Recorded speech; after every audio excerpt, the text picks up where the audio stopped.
Quand j'ai regardé le trailer de GTA 6, je l'ai regardé peut-être 8 fois, je me suis dit, il va peut-être falloir que je change ma PS5. Et puis j'ai vu dans la description de la vidéo, ces images ont été capturées sur une PS5. Alors, cette vidéo, elle est là pour savoir, est-ce que ma PS5, enfin, la nôtre, celle qu'on connaît, celle qui a 6 ans, qui peut souffler parfois comme un sèche-cheveux quand on la pousse un peu à bout, est-ce qu'elle va vraiment faire tourner ce jeu, ou est-ce que c'est trop beau pour être vrai ? Ce qui est sûr, c'est qu'elle va pas faire tourner GTA 6 en 4K 60 FPS Ray Tracing activé. Je pense que la PS5 est loin d'en être capable. À ce sujet, Rockstar n'a d'ailleurs rien officialisé, mais le 27 août, on aura certainement beaucoup de réponses à ces questions, puisqu'on aura un très long aperçu du jeu. Mais en attendant, je me suis dit qu'on pouvait s'amuser ensemble, avec ce qu'on sait déjà, ce qu'on suppose, ce qu'on peut déduire, et bien de comprendre quelles options a Rockstar pour faire tourner GTA 6 sur une PS5.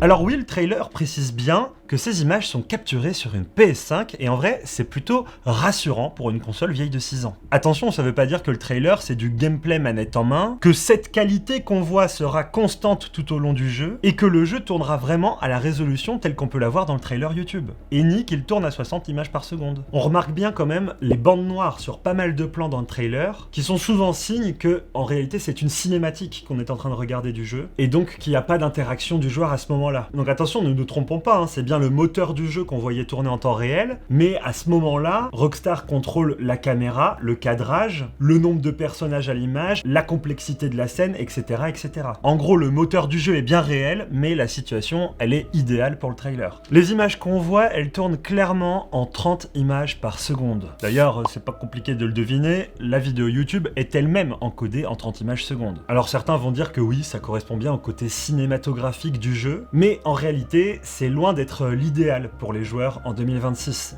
Vous voyez actuellement cette démonstration, une image, un jeu qui tourne en 30 images par seconde, vs un jeu qui tourne en 60, ça n'a aucun rapport. La différence, elle saute aux yeux, et en tant que joueur, on ne peut que espérer de jouer à des jeux 60 images par seconde, tellement la sensation de fluidité dans les séquences d'action est meilleure. On peut arriver à du 60 images par seconde grâce à la carte graphique. Et c'est vrai que la norme en 2026, c'est d'essayer de faire tourner les jeux en 60 images par seconde. Et dans ces cas-là, le GPU, la carte graphique, elle va calculer l'image, mais le CPU, donc le processeur, lui va gérer le trafic, les passants, la physique, la météo dynamique, bref, toute la simulation du monde ouvert. Et à 60 images par seconde, tout cela doit être mis à jour 2 fois plus souvent. Et ben oui, parce qu'en 30 images secondes, une console ou un ordinateur a environ un delta de 33,3 millisecondes pour pouvoir générer et terminer son image pour vous l'afficher. Et il fait ça toutes les 33 millisecondes, ce qui fait que le jeu tourne en 30 images secondes. Mais si on veut doubler la cadence d'image pour avoir la fameuse fluidité, eh bien le système n'a plus que 16,7 millisecondes pour calculer l'image et vous l'afficher. Donc non seulement la carte graphique est sollicitée pour calculer 2 fois plus vite, mais il faut que le processeur, lui, réussisse à suivre aussi pour la simulation du monde ouvert. Donc si GTA reste à 30 images par seconde, c'est pas simplement parce que les graphismes sont trop beaux, que les modèles 3D sont plus stylés, etc., etc. C'est surtout parce qu'un monde ouvert, c'est très lourd à simuler. Sachant qu'au vu des images qu'on voit dans le trailer,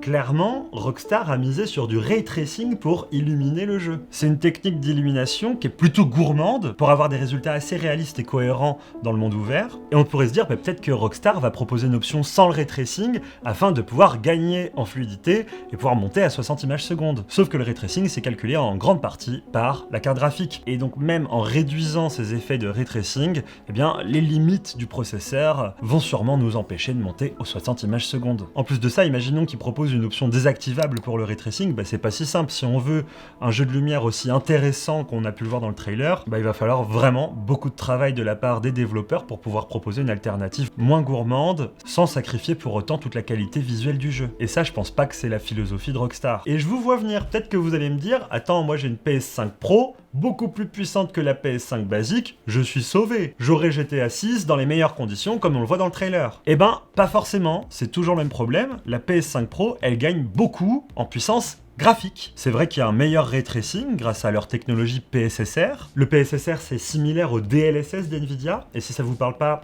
c'est un upscaler, comme on dit. En fait, le but, c'est de reconstruire une image super détaillée à partir d'une résolution interne bien plus faible. Ça permet, à la base, d'éviter de calculer le jeu à très très haute résolution pour rien, et en fait, l'upscaler vient corriger cette petite résolution interne plus faible. Et Sony a fait pas mal de mises à jour du PSSR, et franchement, ça marche plutôt bien. Le truc, c'est que la PS5 Pro, elle a beau avoir une meilleure puissance graphique, ça n'aide pas le CPU à être 2 fois plus rapide. Parce que le processeur de la PS5 Pro, eh ben, il est très proche de la PS5 classique. Donc si GTA 6 est limité par le processeur de la PS5 et de la PS5 Pro, je pense que quelle que soit la console, on aura du mal à atteindre les 60 images par seconde de manière verrouillé, c'est-à-dire pendant tout le jeu. D'ailleurs, on sait que Rockstar a bossé sur une version PS5 Pro de son jeu, puisqu'il a le label PS5 Pro Enhanced, mais ce label ne garantit absolument rien des qualités techniques du jeu. En revanche, pour la PS5 Pro, il y a un compromis qui me semble bien plus crédible que le 60 images secondes comme j'ai pu le voir sur internet,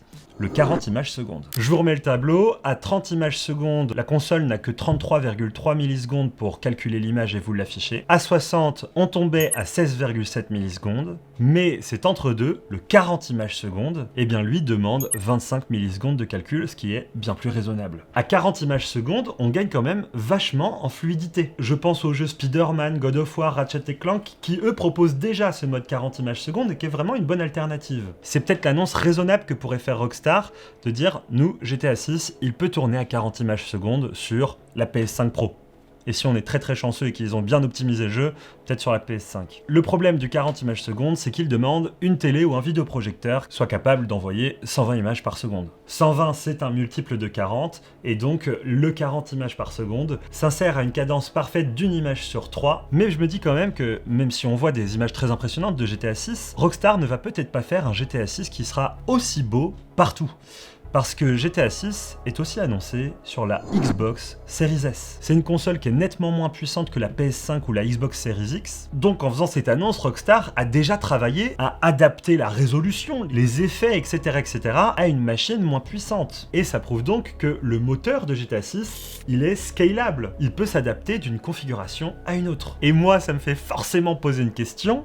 Est-ce qu'on aura le droit à un GTA 6 qui sortira sur la Switch 2? Parce que les performances d'une Switch 2 sont très similaires à une Xbox Series S. Du moins, en mode docké. En mode portable, ça sera peut-être plus compliqué. Mais c'est vrai que l'idée d'un GTA 6 portable, ça me fait rêver.